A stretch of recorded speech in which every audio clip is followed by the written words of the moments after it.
O Devoniano é conhecido como a Idade dos Peixes. Uma enorme diversidade de peixes estranhos patrulhava esses mares, mas é o Dunkleosteus que é o super predador no topo da cadeia alimentar. Dunkleosteus foi um assassino marinho que se destacou com sua armadura inigualável e com uma mandíbula que atacou como um cutelo. Dunkleosteus vai pegar qualquer coisa que se movimentar perto dele. Este foi um terror nos mares devonianos. O supremo rei desses mares nadou em busca constante por refeições grandes o suficiente para saciar sua implacável fome, e até mesmo jantou seus próprios irmãos.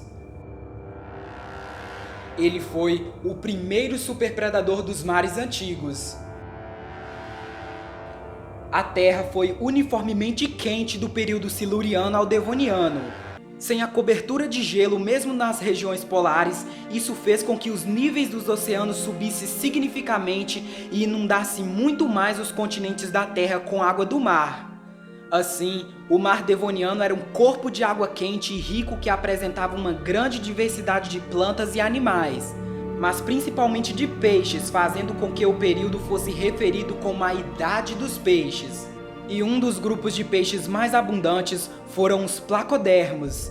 O nome é derivado das suas armaduras características de ossos dérmicos que formavam um escudo para a cabeça e um escudo para o tórax. Em alguns indivíduos, a cobertura dessas placas chegam a 5 centímetros de espessura. Os placodermos evoluíram em uma variedade de formas corporais e tamanhos descomunais. A maioria deles eram fortemente blindados e globalmente distribuídos em ambientes de águas doces e marinhas. Eles abrangeram pelo menos 50 milhões de anos entre o início do Siluriano até o Devoniano tardio. A maioria dos primeiros placodermos eram bem pequenos, com tamanhos de 10 a 15 centímetros de comprimento. Bothriolops representa o subgrupo do Antiarca, que viveu em ambientes oceânicos e estuários de configuração de água doce. Os remos incomuns em ambos os lados do corpo são as nadadeiras peitorais que foram blindadas. O orifício no topo da cabeça alojava as narinas e as órbitas oculares. Embora ele tivesse uma mandíbula, ele não tinha dentes verdadeiros, mas usava suas placas ósseas para se alimentarem de invertebrados como crustáceos e moluscos.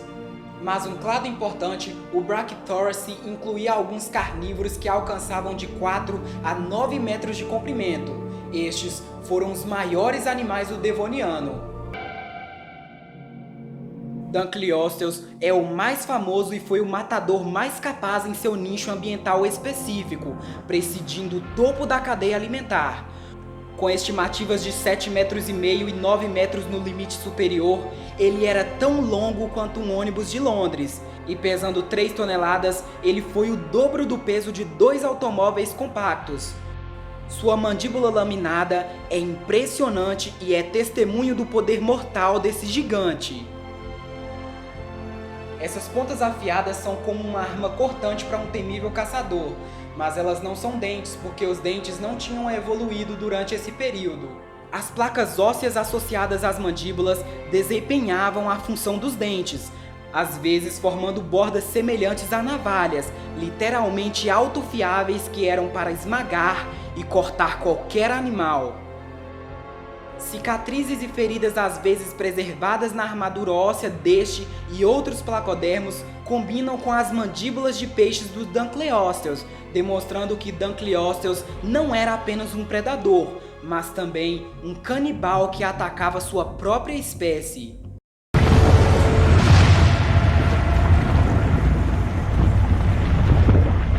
Alguns cientistas do Museu de Chicago usaram o fóssil da criatura para fazer um modelo de computador de seus músculos e sua mordida. Eles concluíram que ele poderia mastigar com 4.900 Newton de força. Um outro estudo de pesquisa feito por Lee Hall no Museu de História Natural de Cleveland revelam estudos que se concentram nas mandíbulas assustadoras da criatura. A força de mordida na ponta da mandíbula foi estimada de mais de 4.400 newtons e mais de 5.300 newtons nas placas dentais traseiras. Esta capacidade de força de mordida é a maior entre todos os peixes vivos e fósseis. Embora a estrutura esquelética do Dunkleosteus pareça muito grande e pesada, ele era um mordedor muito rápido. O tempo que ele levou para abrir e fechar as mandíbulas na hora de predar era cerca de 50 a 60 milissegundos. Essas poderosas mandíbulas se abriam em um ângulo de 45 graus e fechavam em menos da metade do tempo que você leva para piscar o olho. Essa ação teria criado sucção para atrair a presa para sua boca. Em tempo real, este é um feito incrível. O crânio de um adulto tem cerca de 1,3 metros em seu ponto mais largo e suas placas de blindagem têm até 5 centímetros de espessura. Conforme o tamanho do corpo de Dunkleosteus cresceu e sua mandíbula amadureceu, suas capacidades de alimentação mudaram. A maioria dos vertebrados, à medida que crescem, mudam muito de nichos alimentares, igual eu e você. Quando você é bebê, você não come as mesmas coisas que come quando é adulto. Seu metabolismo muda, o seu físico muda, então isso quer dizer que você vai comer presas muito maiores. Quando o peixe era jovem e relativamente pequeno, suas mandíbulas funcionavam como uma tesoura, permitindo-lhes comer presas de corpo mole. À medida que a mandíbula geral se alongava e as presas se aproximavam de seu comprimento adulto, a boca de Dunkleosteus ganhou a capacidade de perfurar e esmagar praticamente qualquer coisa, permitindo ele atacar outros grandes placodermos blindados. Essa transformação levou Dunkleosteus ao topo da cadeia alimentar, o tornando o predador supremo dos mares devonianos. No entanto, esse período de intenso aquecimento acabou levando ao desaparecimento da camada protetora de ozônio e permitiu que níveis prejudiciais de radiação UV impactassem muitas formas de vida vegetal e animal sensíveis ao calor da luz. Isso levou a um dos eventos de extinção em massa da Terra que causou o desaparecimento das águas rasas que favoreciam os placodermos. Hey Paleonerds, esse foi mais um episódio da série Monstros Marinhos.